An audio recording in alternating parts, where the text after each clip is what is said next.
প্রাচীন ভারতীয় বিজ্ঞানী ভাগ 15। লেখক সুধাংশু পাত্র। আজকে বলবো ভারতীয় অর্থশাস্ত্র ও চাণক্য। চাণক্য, চন্দ্রগুপ্ত এবং বিন্দুসারকে ঘিরে কিংবদন্তির অন্ত নেই। সেই সব কিংবদন্তির একটি হলো বিন্দুসারের জন্ম সংক্রান্ত। চাণক্য ছিলেন অসাধারণ রাজনীতিজ্ঞ ও কূটকৌশলী। মৌর্য সাম্রাজ্য স্থাপন করার পরেও চন্দ্রগুপ্তের ছিল বহু শত্রু।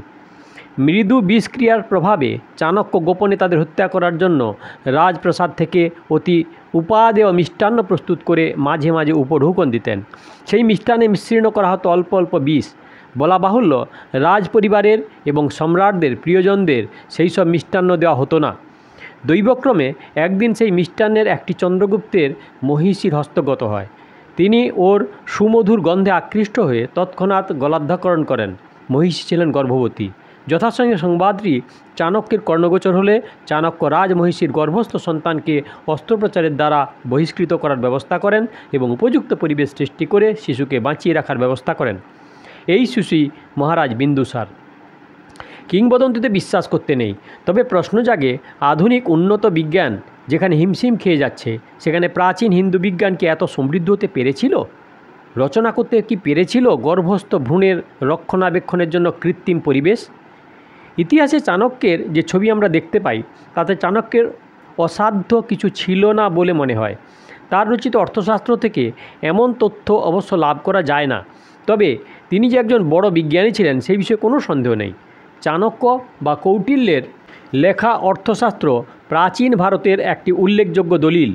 গ্রন্থটি থেকে একদিকে যেমন সেই যুগের ভারতবর্ষের একটা নিখুঁত রাজনৈতিক এবং অর্থনৈতিক ছবি পাওয়া যায়, অপরদিকে তেমনি বিজ্ঞানের বেশ কিছু তথ্য লাভ করা যায়। বিশেষত অর্থশাস্ত্র তৎকালীন ভারতীয় রসায়ন চর্চার একটি প্রামাণ্য গ্রন্থ। এই গ্রন্থটির আরও একটি বৈশিষ্ট্য, এতে কতকগুলি ধাতু ও ধাতু সংকরের প্রস্তুত প্রণালী এবং ব্যবহারবিধি বর্ণনা করা হয়েছে। অর্থশাস্ত্রে কতকগুলি আকরিকের উল্লেখ করা হয়েছে।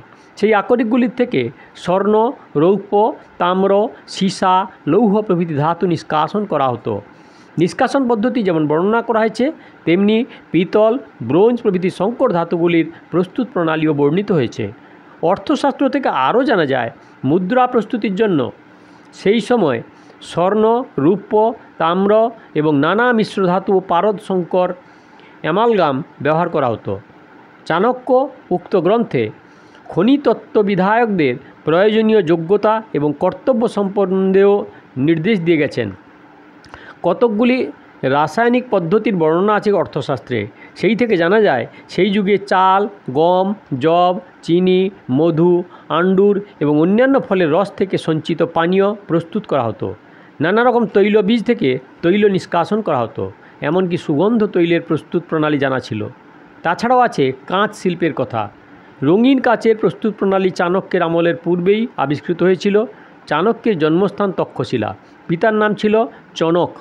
তার আরও দুটি নাম ছিল, সেই নামগুলি হলো বিষ্ণুগুপ্ত এবং কৌটিল্য। তক্ষশিলা বিশ্ববিদ্যালয় থেকে নানা শাস্ত্রের ব্যুৎপত্তি লাভ করে তিনি অর্থোপার্জনের জন্য পাটলিপুত্রে এসেছিলেন। তখন ছিল পাটলিপুত্রে নন্দবংশীয় রাজাদের আমল। কোনো কারণে একদিন সম্রাট তার প্রতি অসন্তুষ্ট হয়ে চরম অপমান করেছিলেন। সেই থেকে কুপিত হয়েছিলেন চাণক্য এবং নন্দবংশ ধ্বংসের জন্য বদ্ধপরিকর হয়েছিলেন। চাণক্যের ক্ষুরধার বুদ্ধির কাছে নন্দবংশে আর বাতি দিতে কেউ ছিল না। পথের ধুলো থেকে একরকম কুড়িয়ে এনে চন্দ্রগুপ্তকে স্থাপন করেছিলেন পাটলিপুত্রের সিংহাসনে এবং নিজে হয়েছিলেন তার মহামন্ত্রী। চাণক্যের জীবনের অসাধারণ কাহিনী আজও কিংবদন্তির মতো মনে হয়। এককালে তারই কাহিনী নিয়ে রচিত হয়েছিল মুদ্রা রাক্ষস নামে প্রসিদ্ধ সংস্কৃত নাটক। চাণক্য রচিত গ্রন্থগুলির মধ্যে অর্থশাস্ত্র ও রাজনীতিশাস্ত্র প্রধান। পরবর্তী গ্রন্থকালী ভোজরাজের আদেশে সংকলিত হয়েছিল চাণক্য নীতিশাস্ত্র, চাণক্য নীতিদর্পণ, বৃদ্ধ চাণক্য, লঘু চাণক্য প্রভৃতি কয়েকখানি বই তারই লেখা বলে অনেকে অনুমান করেন। অনেকের মধ্যে চাণক্য নিজে কোনো গ্রন্থ রচনা করেননি। পরবর্তীকালে তার নীতি অপরে পুস্তকের আকারে প্রকাশ করে। রণপণ্ডিত, রাজনীতিজ্ঞ এবং কূটনীতিবিদ চাণক্যকে প্রাচ্যের মাকিয়াভেলি বলা হয়ে থাকে। প্রকৃতপক্ষে ভারতবর্ষের ইতিহাসে দ্বিতীয় চাণক্য নেই। এবারে প্রাচীন ভারতীয় বিজ্ঞানী আচার্য দৃঢ়বল সম্বন্ধে কিছু কথা বলবো। চরক সংহিতা দীর্ঘকাল ধরে প্রচলিত থাকায় বিভিন্ন চিকিৎসক ও টিকাকারদের হাতে পড়ে সংহিতাটির অঙ্গহানি ঘটেছিল। কোথাও হয়েছিল সংযোজন, আবার কোনো জায়গায় অতীব মূল্যবান তথ্যকে বাদ দেওয়া হয়েছিল। কয়েকশো বছর পরে চরক সংহিতার সংস্কার করার প্রয়োজন অনুভূত হয়ে পড়ল। সেই সময় বহু মনীষী চরক সংহিতার সংস্কার করার কথা চিন্তা করলেও এই দুরস্থ কর্মে হস্তক্ষেপ করতে কেউ সাহস করেননি। শেষে আয়ুর্বেদাচার্য দৃঢ়বলের চেষ্টায় ও যত্নে চরক সংহিতার নবরূপকার ঘটল।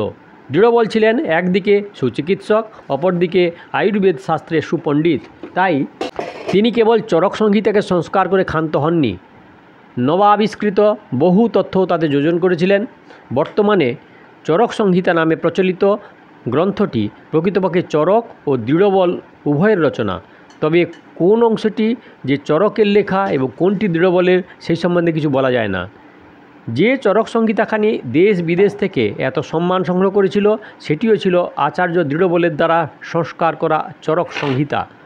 অনেকে মনে করেন দৃঢ়বল কাশ্মীরে জন্মগ্রহণ করেছিলেন, আর একদল পণ্ডিতের মতে তাঁর জন্মস্থল পাঞ্জাব। তার জন্মকাল সম্বন্ধে কিছু জানা যায় না। আবার চরক সংহিতার সংস্কার ছাড়া অপর কোনো নতুন বইও রচনা করেননি। তাহলে হয়তো সেই যুগের রীতি অনুযায়ী নিজের পরিচয়টা পুস্তক মধ্যে প্রদান করতেন। এইটুকু মাত্র বলা যেতে পারে যে আচার্য দৃঢ়বল পতঞ্জলির বহু পরে আবির্ভূত হয়েছিলেন। তিনি চিরকাল অমর হয়ে থাকবেন চরক সংহিতার সংস্কারক হিসাবে।